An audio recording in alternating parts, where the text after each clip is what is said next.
ભાવનગર શહેરના જવાહર મેદાન ખાતે આજથી 2 દિવસીય મિલેટ મહોત્સવ 2025નો પ્રારંભ થયો છે। મંત્રી કુંવરજી બાવળિયા અને આમંત્રિત મહાનુભાવોની ઉપસ્થિતિમાં પ્રારંભ થયેલા મિલેટ મહોત્સવમાં મુખ્યમંત્રી અમદાવાદ ખાતેના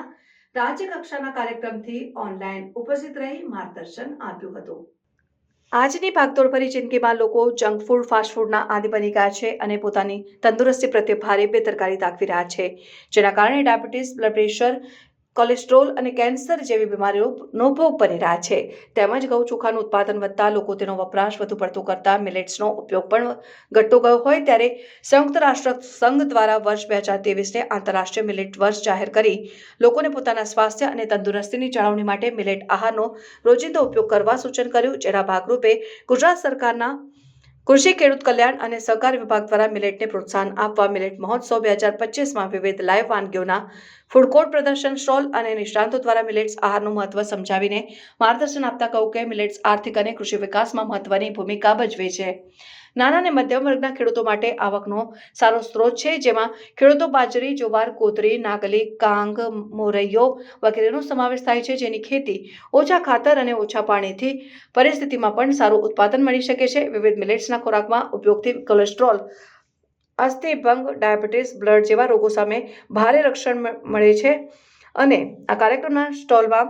ખાનગી કંપનીઓ દ્વારા મિલેટ્સ આધારિત પાપડ, ફ્રાઈમ્સ, બિસ્કિટ જેવા અનેક વસ્તુઓના સ્ટોલ પણ રાખવામાં આવ્યા છે અને ખેડૂતોને પણ મિલેટ્સની ખેતી વધુ કરવા અપીલ કરી છે। દેશના પ્રધાનમંત્રી આદરણીય નરેન્દ્રભાઈએ જે રીતે 2023ને એક આંતરરાષ્ટ્રીય મિલેટ વર્ષ ઉજવવા માટેની જાહેરાત કરેલી, એ વખતે લગભગ 72 જેટલા દેશોએ એના સમર્થન સાથે સારા વિશ્વની અંદર આ આંતરરાષ્ટ્રીય મિલેટ વર્ષની ઉજવણી કરવામાં આવેલી હતી। એના ભાગરૂપે આજે ગુજરાતની અંદર પણ જ્યાં ખાસ કરીને 8 જેટલી મહાનગરપાલિકાઓ છે કે જ્યાં મિલેટ મહોત્સવ 2025 ખાસ કરીને પ્રાકૃતિક ફાર્મર એના જે સ્ટોલ વગેરેનું નિદર્શન એવું કાર્યક્રમ 8 જેટલી મહાનગરપાલિકાઓમાં કરવામાં આવ્યું છે। એ પૈકીના ભાવનગર ખાતેથી પણ આજે આ મિલેટ મહોત્સવ 2025 અને જે પ્રાકૃતિક ખેતીને અંતે જે ખેડૂતોએ પોતે ઉત્પન્ન કરેલી પ્રાકૃતિક વસ્તુઓ એના પણ સ્ટોલની સાથે આજે અહીંયા ઉદ્ઘાટન કરવામાં આવ્યું છે। જિલ્લાના ખેતીવાડી અધિકારી અને જિલ્લાના વહીવટી તંત્રએ ખૂબ સરસ મજાની વ્યવસ્થા ગોઠવી છે। આ મહાનગરપાલિકામાં 2 દિવસ સુધી આજે અને આવતીકાલ બંને દિવસ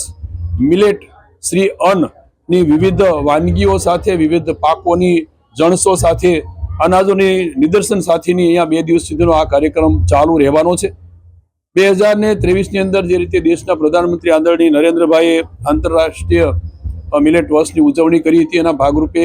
આ સળંગ આજે 2025 સુધી લોકોની અવેરનેસ આવે, લોકો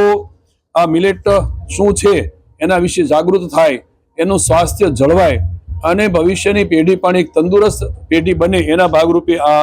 મિલેટ આવા મહોત્સવનું કાર્યક્રમોનું આયોજન કરીને શહેરોમાં વસતા શહેરીજનોને પણ આ અંગેની વિશેષ માહિતી મળે એ માટેના કાર્યક્રમનું અહીંયા ભાવનગર ખાતેથી પણ આયોજન કરવામાં આવેલું।